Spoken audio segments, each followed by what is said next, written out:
Friend, हमारे YouTube channel SK study point पे आप लोगों का स्वागत है। तो आज हम जानने वाले हैं संविधान निर्माण के इतिहास के बारे में कि संविधान का हमारा निर्माण कैसे हुआ था। संविधान निर्माण में किन किन अधिनियमों का व चार्टर एक्ट का जो है प्रयोग किया गया था। तो आज हम इसी के बारे में जानने का प्रयास करेंगे। तो चलिए देखते हैं हमारा संविधान का निर्माण कैसे और कब से प्रारंभ हुआ था। तो सबसे पहले जो है 1757 की बात है। 1757 में जो है प्लासी का युद्ध हुआ था और उससे पहले जो है एक काल कोठरी या ब्लैक होल जिसे बोलते हैं, काल कोठरी नामक की घटना हुई थी। जो सिराजुद्दौला थे, बंगाल के नवाब सिराजुद्दौला थे, उन्होंने एक रात को जो है 146 अंग्रेजों को एक छोटे से कमरे में बंद कर दिया था। तो जिसमें से जब दूसरे दिन उन्होंने खोला उस कमरे का दरवाजा तो उसमें सिर्फ 23 लोग ही जिंदा बचे थे। ये घटना है 20 जुलाई 1756 जो है 56 की यह घटना है 20 जुलाई 1756 की। उसके बाद में फिर अंग्रेज जो है सिराजुद्दौला से बहुत चिढ़ गए थे, तो उन्होंने जो है प्लासी का युद्ध उनके खिलाफ किया और उनका सेनापति सिराजुद्दौला का जो था उसको उन्होंने जो है जो नवाब बनाने की जो है वो कि हम तुम्हें नवाब बनाने गए, तुम जो है युद्ध में सिराजुद्दौला को धोखा दे दो। तो उसका नवाब जो था, नवाब तो सोचता था कि हाँ ये जो हमारा सेनापति है, पर सेनापति ने जो है उसको सिराजुद्दौला को धोखा दे दिया लास्ट में। तो यही हुआ था। तो काल कोठरी की घटना सबसे पहले हम देखते हैं। तो प्लासी का युद्ध हुआ, प्लासी का युद्ध हुआ हमारा, प्लासी का युद्ध 23 जून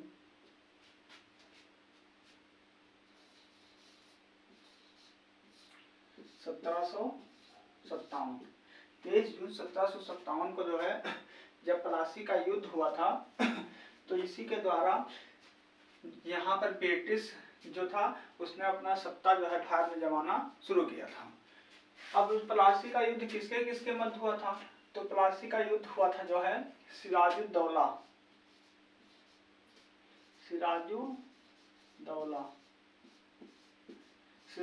जो था या नवाब था जो है बंगाल का नवाब था और इसका सेनापति जो था, इसका सेनापति था मीर जाफर। यहाँ लिख देते हैं, इसका सेनापति था मीर जाफर। जब युद्ध इस दिन होने लगा तो सिराजुद्दौला तो अंग्रेजों को हरा देता, ये कंफर्म था कि सिराजुद्दौला अंग्रेजों को हरा देता, लेकिन बीच में मीर जाफर जो था इसने जो है इसको बीच में धोखा दे दिया और यह कलायू जो अंग्रेज था, कलायू के पक्ष में चला गया,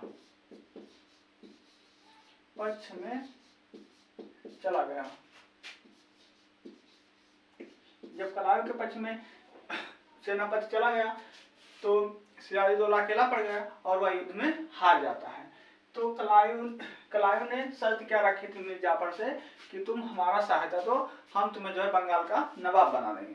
तो इस शर्त को पूरा भी किया कलायू ने, जो है लगभग 1760 ईस्वी को 1760 तक जो है 1757 से लेकर 1760 ईस्वी तक जो है मीर जाफर को कलायू ने नवाब बनाया।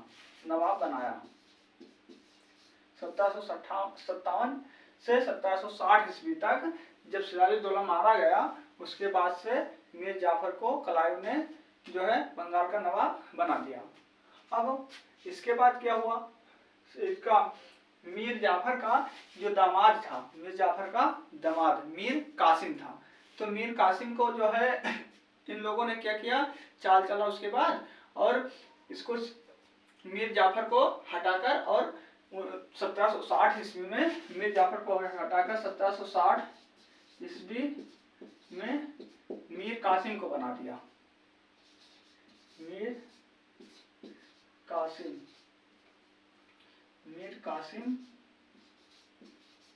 को नवाब बना दिया। मीर कासिम को नवाब बनाया।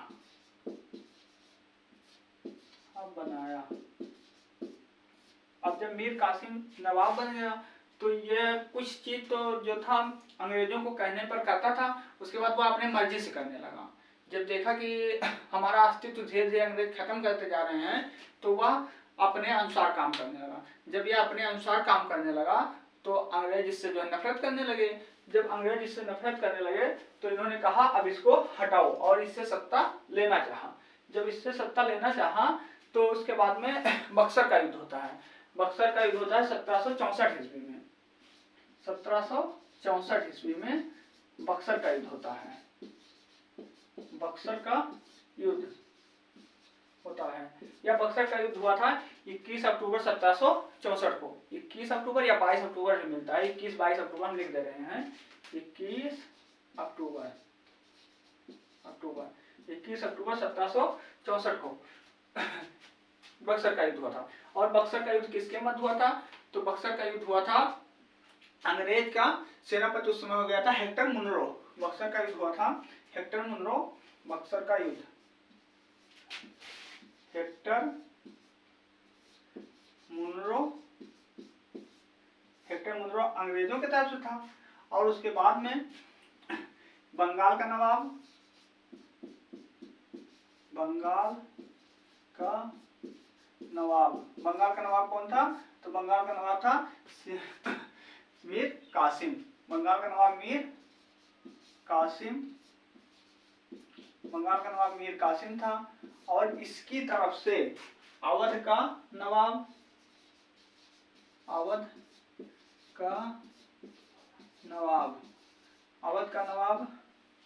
सुजाउद्दौला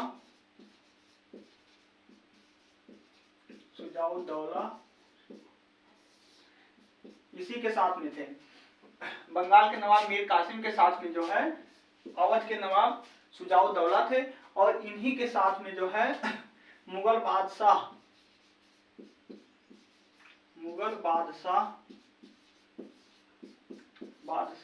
शाह आलम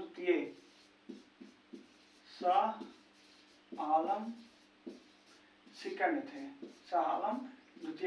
शाह आलम सेकंड थे। अब सोचो, अंग्रेज अकेले थे लेकिन इन तीनों की संयुक्त सेना थी। नवाब के जो वहां बंगाल के नवाब थे मीर कासिम, अवध के नवाब थे सुजाउद्दौला और मुगल बादशाह थे शाह आलम द्वितीय। इन तीनों की संयुक्त सेनाएं एक तरफ थी और अंग्रेज अकेले थे। फिर भी इन तीनों की सेनाएं हार गई। अब क्यों हार गई? क्योंकि इनकी सेनाओं में जो है एकता कम थी। इन लोगों में साथ युद्ध तो करते थे लेकिन एकता कम थी, इसलिए ये लोग हार गए। और इसके बाद में जब ये लोग युद्ध हार गए तो ये इसी युद्ध के बाद में इलाहाबाद की संधि होती है। इलाहाबाद की संधि करने क्लाइव आया था। तो इलाहाबाद की प्रथम संधि जो होती है, इलाहाबाद की प्रथम संधि जो थी, इलाहाबाद की प्रथम संधि थी 12 अगस्त 1765। 12 अगस्त 1765। और इलाहाबाद की द्वितीय संधि जो थी, यहाँ लिख दे रहे हैं, इलाहाबाद की द्वितीय संधि जो थी, द्वितीय संधि ये हुई थी 17 अगस्त और 1765। इन दोनों संधि युद्ध तो लड़ा था हेक्टर मुनरो ने अंग्रेजों की तरफ से, लेकिन संधि करने आया था क्लाइव। जब क्लाइव संधि करने आया तो इसने जो है इनसे सारे भारत में बंगाल, उड़ीसा, उसके बाद में बिहार, इन क्षेत्रों पर जो है अपना अधिकार करने के लिए प्रस्ताव रखा और इन क्षेत्रों पर अपना अधिकार कर भी लिया। इसी युद्ध से कहा जाता है कि भारत में अंग्रेजों की नींव पड़ी। और इसी के बाद से जब इलाहाबाद की संधि हुई, इसी के बाद से अंग्रेजों ने भारत में राजनैतिक सत्ता पर अपना जो है अधिकार करना शुरू कर दिया था। यहीं से प्रारंभ हुआ था। अंग्रेजों का जो राजनीतिक सत्ता पर अधिकार किए थे, ये इसके थे। इलाहाबाद की संधि के बाद से अंग्रेजों ने पूरा पूरा अधिकार जो है करना शुरू कर दिया था। अब कलायु था, कलायु तो इसे स्वर्ग से उत्पन्न हुआ या स्वर्ग से उतरा हुआ सेनापति कहते हैं। कलायु स्वर्ग से उतरा या उत्पन्न हुआ, उतरा सेनापति कहते हैं। सेनापति इसको कहा जाता है कलायु को। इसने ऐसा काम ही किया था, बहुत ज्यादा अच्छा काम किया था। और यह बंगाल का प्रथम गवर्नर भी बना 1757 से 1760 तक। बंगाल का प्रथम गवर्नर था, गवर्नर, बंगाल का प्रथम गवर्नर हुआ। अब इसके बाद में जब युद्ध हो गया तो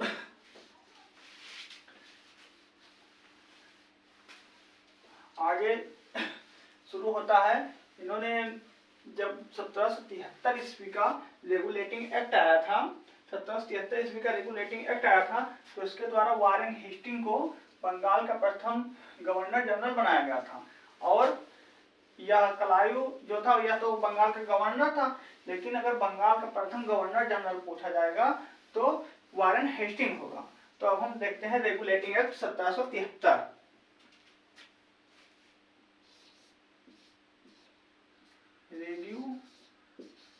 रेगुलेटिंग एक्ट,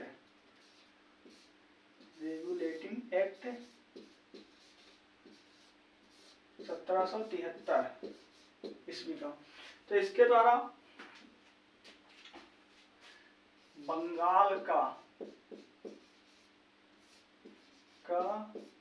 प्रथम गवर्नर जनरल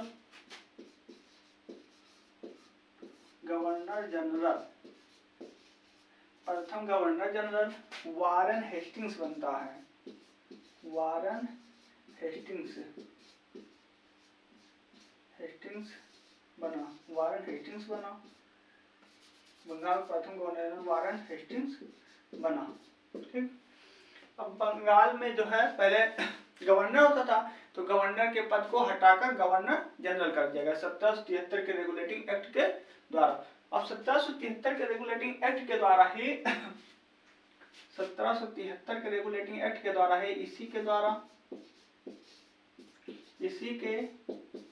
द्वारा कलकत्ता में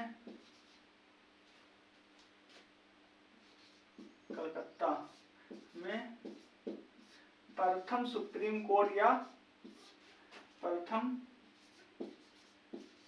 सुप्रीम कोर्ट की स्थापना की गई थी। कोर्ट की स्थापना की गई, प्रथम सुप्रीम कोर्ट की स्थापना हुई। यह स्थापना कब हुई थी? तो 1774 में हुई थी।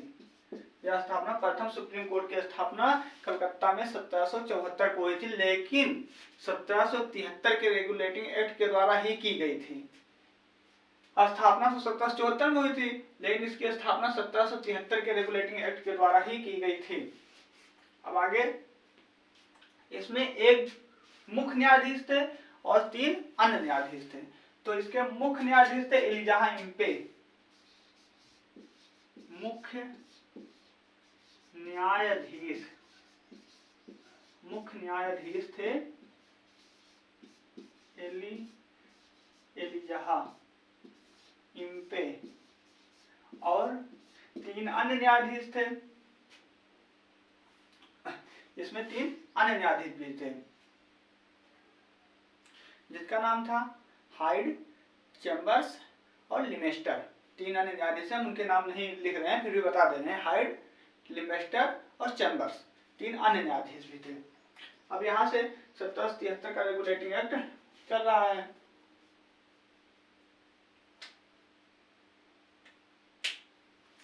अब आता है एक्ट ऑफ 1781 का एक्ट, 1781 का एक्ट। अब इसके द्वारा जो है इसके द्वारा हम देखते हैं तो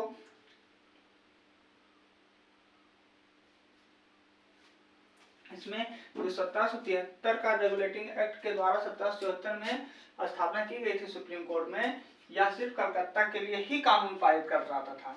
इससे बाहर से कानून पारित करने के लिए यदि कोई जो होता था वो दोनों फरीक राजी रहते थे तभी कानून पारित हो पाता था। तो 1781 का जो एक्ट आया, इसके द्वारा इसको जैसे बिहार,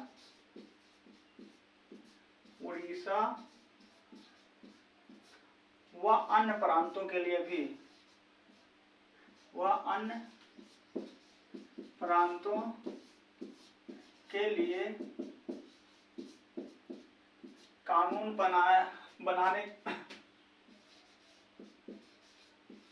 कानून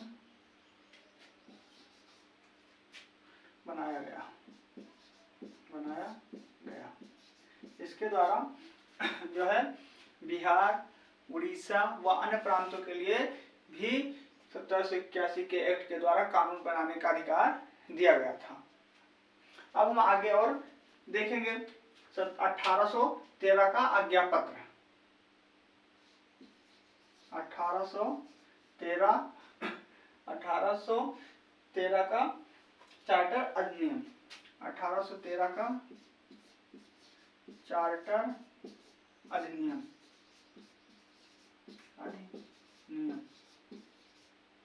1813 का चार्टर अधिनियम। तो 1813 का चार्टर अधिनियम आया, तो यहाँ से यह निर्णय किया गया कि प्रत्येक 20 वर्षों के बाद यह अधिनियम फिर से लाया जाएगा। प्रत्येक 20 वर्षों के बाद यह अधिनियम फिर से लाया जाएगा। 20 वर्षों बाद पुनः पारित होगा। 20 वर्ष के बाद इसका पुनः जो है पारित किया जाएगा। और उसके बाद इसमें क्या किया गया, तो इसमें कहा गया भारतीय शिक्षा पर 1 लाख रुपए खर्च किया जाएगा।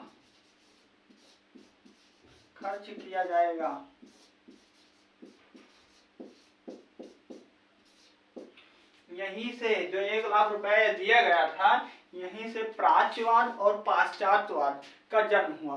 प्राच्यवादी जो भारतीय थे, दार्शनिक थे या शिक्षाविद थे, ये लोग चाहते थे कि यह रुपया जो है भारतीय संस्कृत, शिक्षा, साहित्य पर खर्च हो।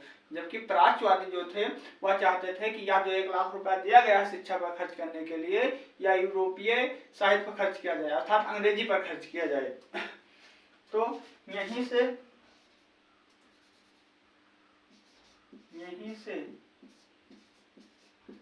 प्राच्य व पाश्चात्यवाद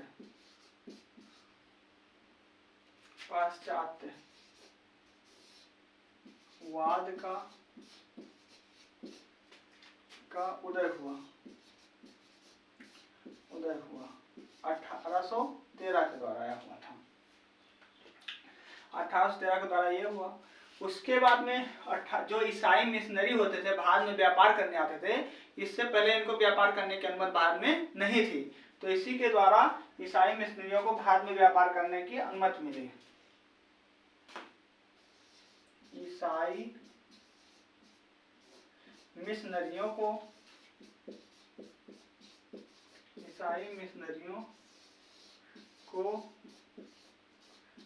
भारत में व्यापार की अनुमति मिली।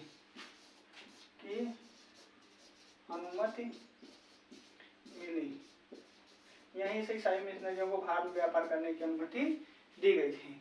अब इसके बाद आएगा चार्टर अधिनियम। यहाँ से 20 वर्षों के बाद कहा जाएगा, तो इसके 20 वर्ष बाद अधिनियम आता है चार्टर अधिनियम 1833। 13 के बाद 33 आता है। तो 33 के द्वारा ही यह कहा गया कि जो मैकाले आया था उसका आज्ञा पत्र आया, और 33 के द्वारा ही जो है प्रथम भारत का जो गवर्नर था, बंगाल का गवर्नर जनरल, उसको भारत के गवर्नर जनरल बना दिया गया। चार्टर अधिनियम 1833, चार्टर अधिनियम 1833, अधिनियम 1833। तो चार्टर अधिनियम 1833 के द्वारा यह कहा गया कि कंपनी में अगर कोई व्यापार करना चाहता है तो न तो लिंग, जन्म, जाति व वर्ग के आधार पर भेदभाव नहीं किया जाएगा और सभी को कंपनी में काम करने के लिए रखा जाएगा, यह व्यवस्था की गया। लिंग, धर्म, जाति, वर्ग के आधार पर भेदभाव नहीं होगा, आधार पर भेदभाव नहीं होगा,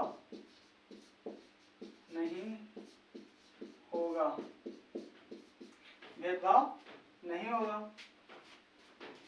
आओ नंबर 1 इसको मान लेते हैं। यहां से देखिए, बंगाल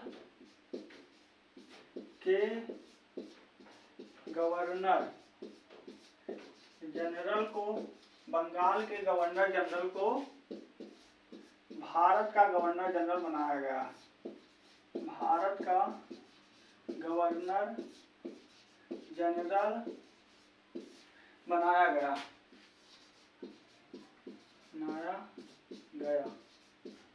और प्रथम, भारत का प्रथम गवर्नर जनरल कौन बना? भारत का प्रथम, क्या प्रथम? गवर्नर जनरल, इतना आप समझ सकते हैं। भारत का प्रथम गवर्नर जनरल कौन बना? विलियम बेंटिंग, विलियम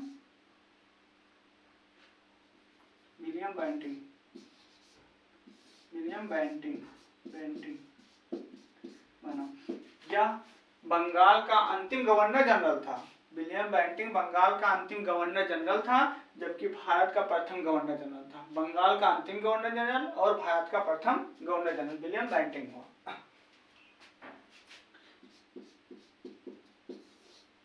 इसी के द्वारा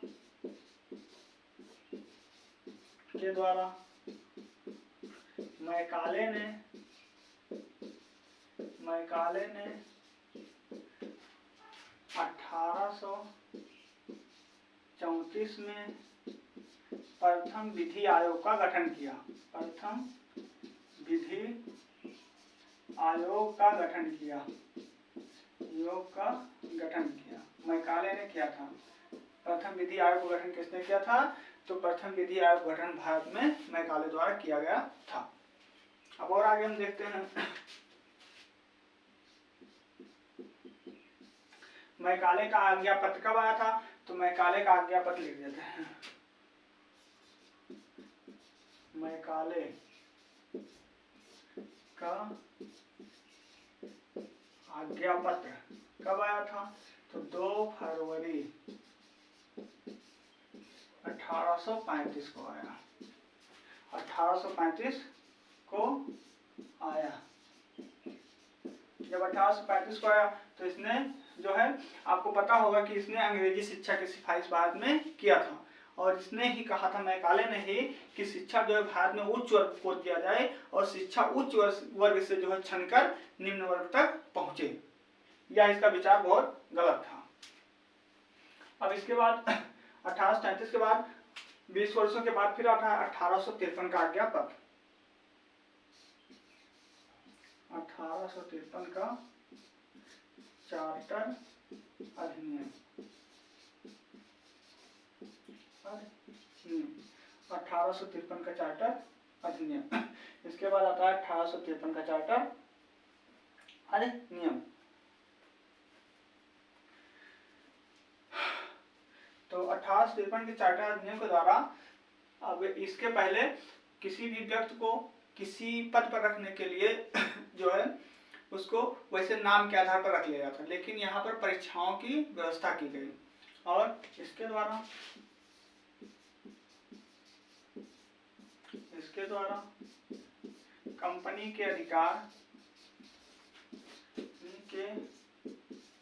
अधिकार को समाप्त कर दिया गया, अधिकार को समाप्त कर दिया गया, समाप्त कर दिया गया के द्वारा कंपनी के अधिकार को समाप्त कर दिया गया। और पदों पर भर्ती के लिए, पदों पर भर्ती के लिए परीक्षाओं की व्यवस्था की गई, परीक्षाओं की व्यवस्था की गई,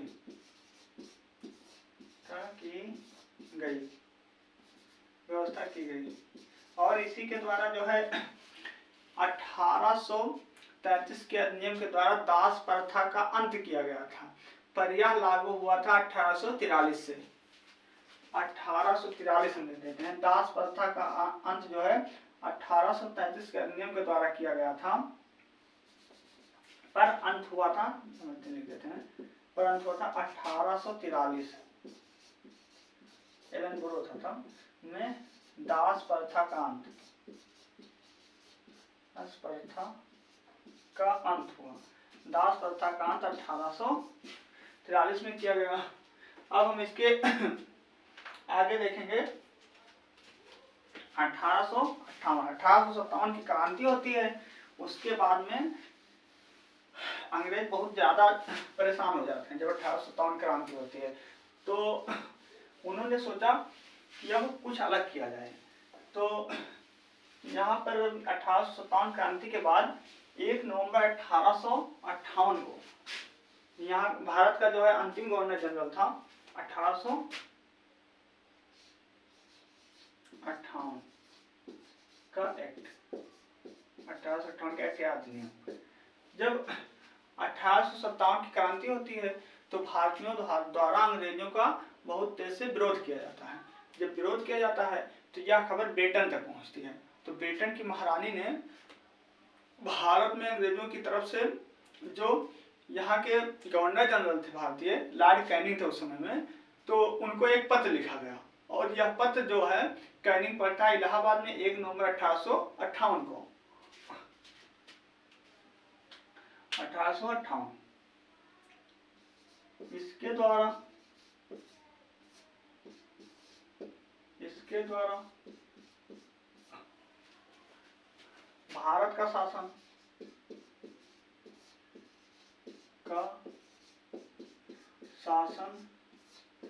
कंपनी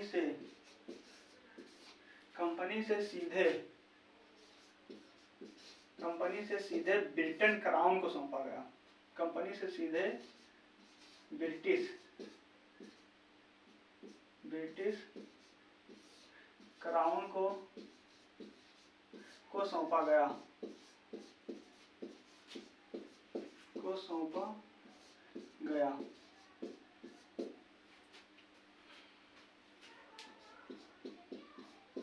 लिख देते हैं। इसके द्वारा मुगल सम्राट के पद को समाप्त किया गया। इसके द्वारा जो मुगल सम्राट का पद होता था वह समाप्त कर दिया गया था।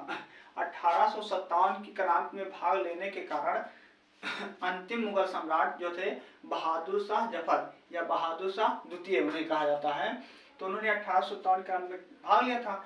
तो अंग्रेजों ने उनको पकड़कर जो है उनके आंख में पट्टी बांधकर और रंगून या म्यांमार भेज दिया था। तो यहीं से जो है 1858 एक्ट के द्वारा इसको समाप्त कर दिया गया। अब इस और आगे हम देखते हैं।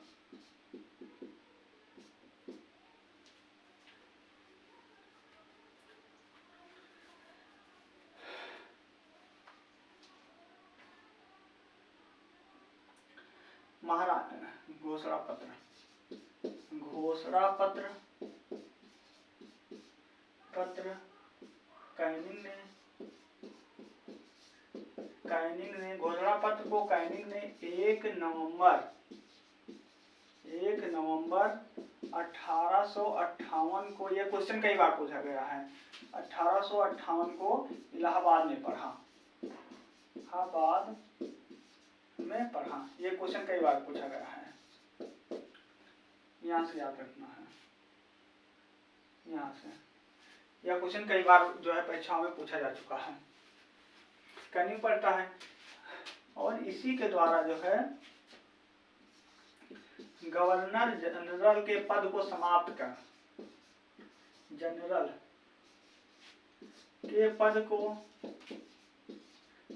समाप्त कर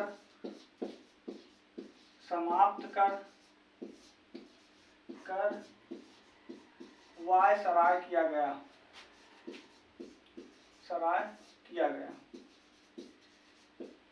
कर दिया गया। यहीं से जो है बाद में गवर्नर जनरल का पद समाप्त कर दिया जाता है, जबकि अंतिम गवर्नर जनरल जो था लॉर्ड कैनिंग था 1857 तक, और 1858 जो घोषणा पत्र आता है जो उसमें लिखा रहता है कि गवर्नर जनरल पद को समाप्त कर यहाँ से वायसराय का पद लिया जाएगा।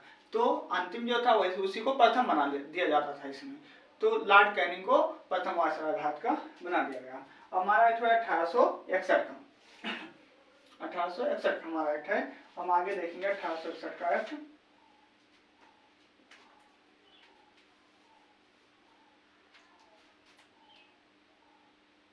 चलिए हटा देते हैं इसको।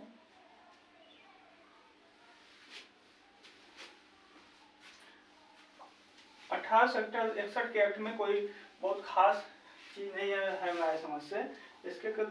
इसके द्वारा जो है 3 विश्वविद्यालयों की स्थापना की गई थी और वो 3 उच्च न्यायालय कलकत्ता, मद्रास एवं बॉम्बे की स्थापना 1860 के द्वारा 1862 में की गई थी। बस यही सब है 1861 का एक्ट। इसके द्वारा उच्च न्यायालय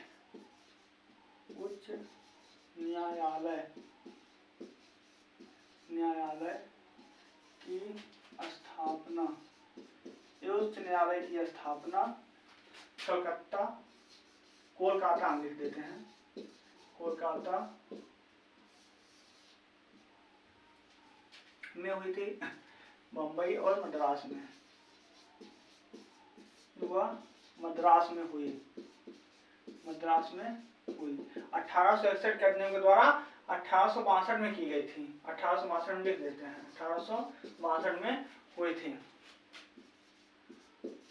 यह क्वेश्चन भी कई बार पूछा गया है कि प्रथम उच्च न्यायालय की स्थापना कहाँ हुई थी। तो यही 3 न्यायालय की स्थापना एक ही साल में की गई थी। अब हम आएंगे मार्ले मिंटो सुधार अधिनियम 1909 पर। मार्ले मिंटो सुधार अधिनियम 1909। मार्ले मिंटो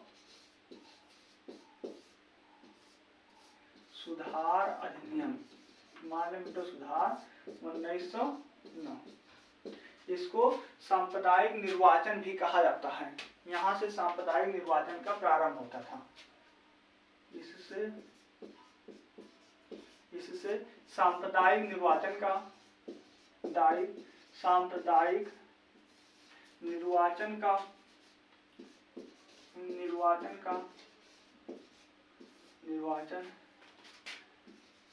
प्रारंभ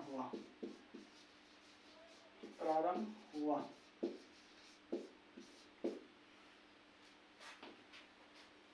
मिंटो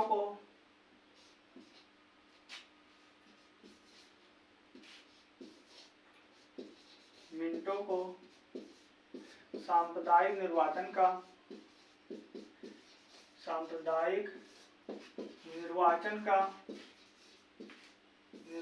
का जन्मदाता कहते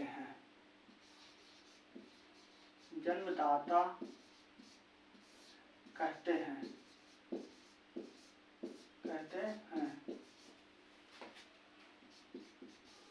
इसके द्वारा सांप्रदायिक निर्वाचन का जन्मदाता मार्ले मिंटो को कहा जाता है। जबकि मार्ले जो है ब्रिटेन में भारतीय सचिव थे और मिंटो जो थे भारत के वायसराय थे। यहीं से शुरू होता है। अब इसके द्वारा सांप्रदायिक निर्वाचन का प्रारंभ किया गया था। इसमें मुस्लिम प्रतिनिधि यदि खड़ा होता था निर्वाचन में तो इसको केवल मुस्लिम कैंडिडेट ही वोट दे सकता था। इसमें मुस्लिम प्रतिनिधियों को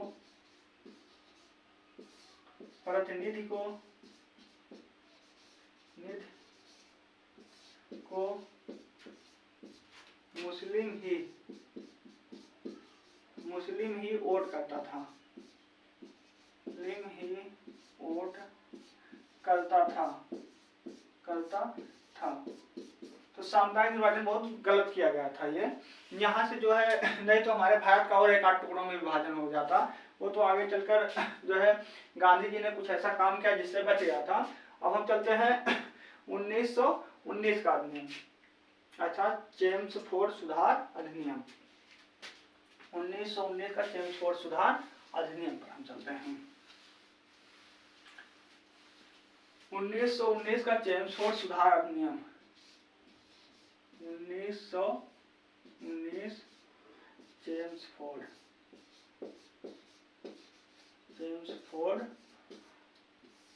अधिनियम या सुधार अधिनियम या अधिनियम चेम्सफोर्ड सुधार अधिनियम, चेम्सफोर्ड सुधार अधिनियम या 1919 में आया था। चेम्सफोर्ड सुधार अधिनियम 1919 में आया था। इस यहाँ लिखते हैं नंबर 1 से, इसके द्वारा केंद्र में द्विसदनात्मक विधायिका की स्थापना की गई। केंद्र में द्विसदनात्मक विधायिका की स्थापना की गई। पहला था राज्य परिषद और दूसरा था केंद्रीय विधान मंडल। इसके द्वारा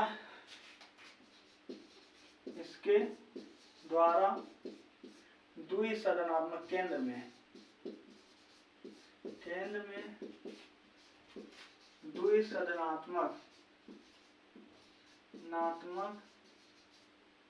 द्विसदनात्मक विधायिका की स्थापना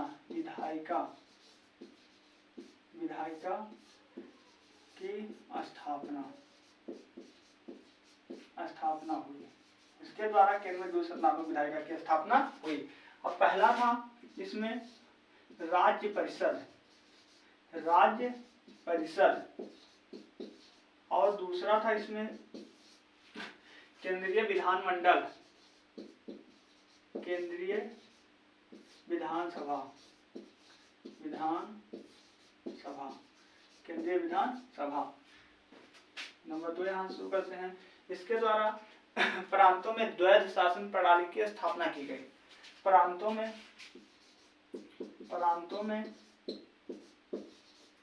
द्वैध शासन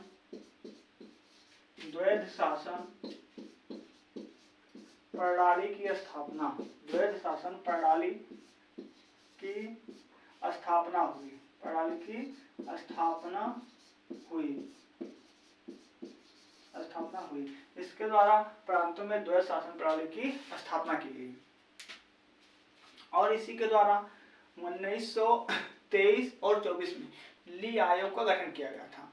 ली आयोग की सिफारिश पर ही जो संघ लोक सेवा आयोग है, यूपीएससी जिसको बोला जाता है, संघ लोक सेवा आयोग की स्थापना 1926 में की गई थी। ली आयोग की सिफारिश पर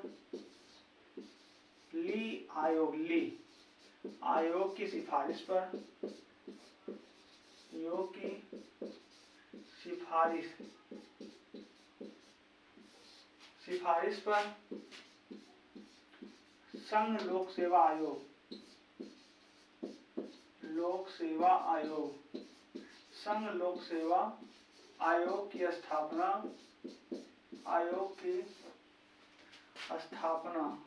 की स्थापना कब हुई थी? तो इसकी स्थापना 1926 में की गई थी। 1926 में की गई थी। और अब आगे हम देखेंगे 1935 का अधिनियम। आगे हम देखेंगे 1935 का अधिनियम।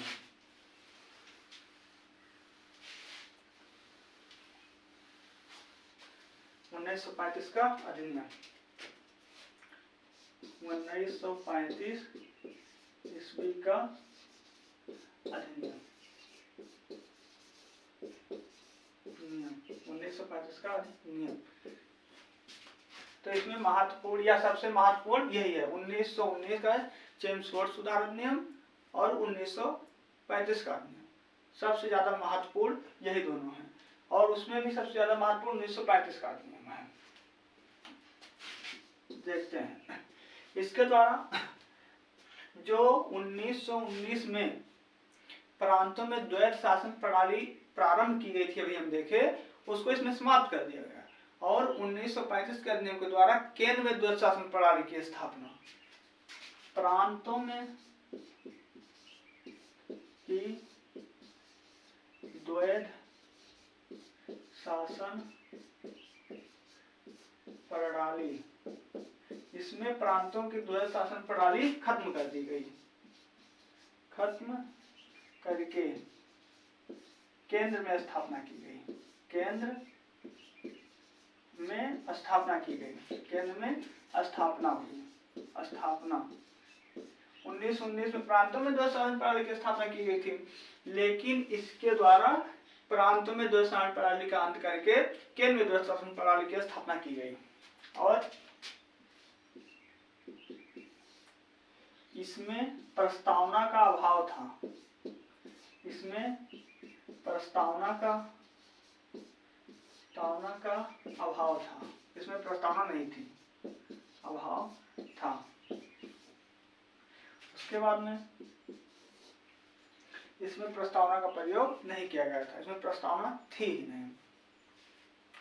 इसी के द्वारा वर्मा को भारत से अलग किया गया, वर्मा या जिसे म्यांमार कहते हैं, वर्मा या म्यांमार को भारत से अलग किया गया, भारत से अलग किया गया, भारत से अलग किया गया 1935 के द्वारा। इसी के द्वारा बर्मा या म्यांमार को भारत से अलग किया गया। और जो आज हम पढ़ते हैं, आज के अपने संविधान में पढ़ते हैं, संघ सूची, समवर्ती सूची और राज्य सूची की संकल्पना इसी के द्वारा दी गई थी।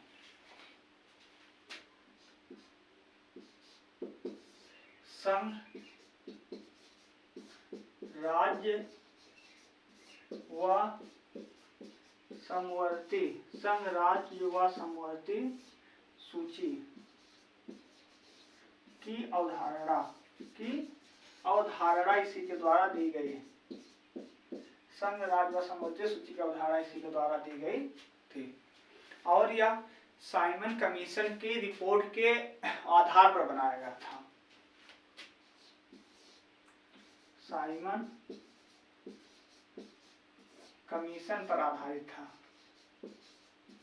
कमीशन पर आधारित था।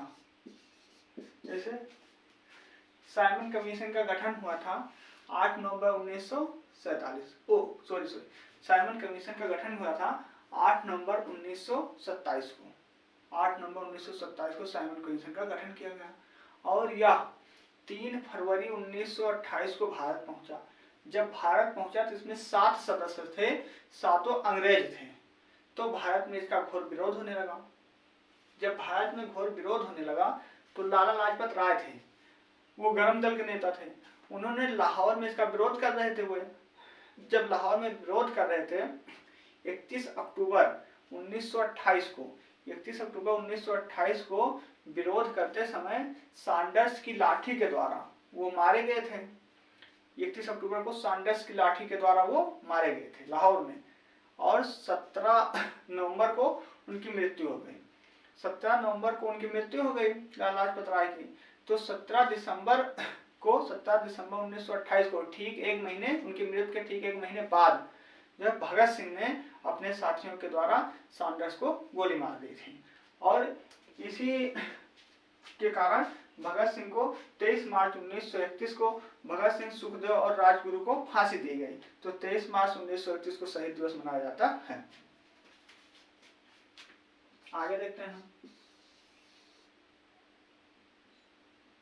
संघ सूची ये हो गया है, साइमन कमीशन पर आधारित था ये। चलिए वो और एक है, याद आ गया, बता देते हैं। SBI, RBI, reserve bank of India की स्थापना, रिजर्व बैंक ऑफ इंडिया की स्थापना इसी के द्वारा की गई थी, कि स्थापना हुई, इसी के द्वारा यह स्थापना की गई थी। जितना भी फैक्ट हम लिखे हैं प्रत्येक एग्जाम के दृष्टि से, चाहे आप जिस चीज की तैयारी करते हैं, बहुत इंपॉर्टेंट फैक्ट है। अब हम भारत की जो प्रस्ताव पेश किया गया था, भारत की स्वतंत्रता का प्रस्ताव जब पेश किया गया था ब्रिटिश संसद में, उसके बारे में जानने का प्रयास करते हैं। तो देखते हैं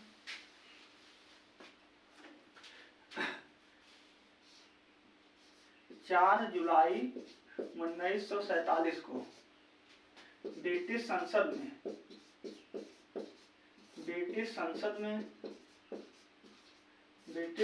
में भारतीय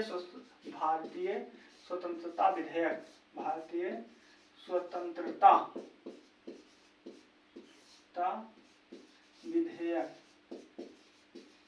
विधेयक पेश हुआ।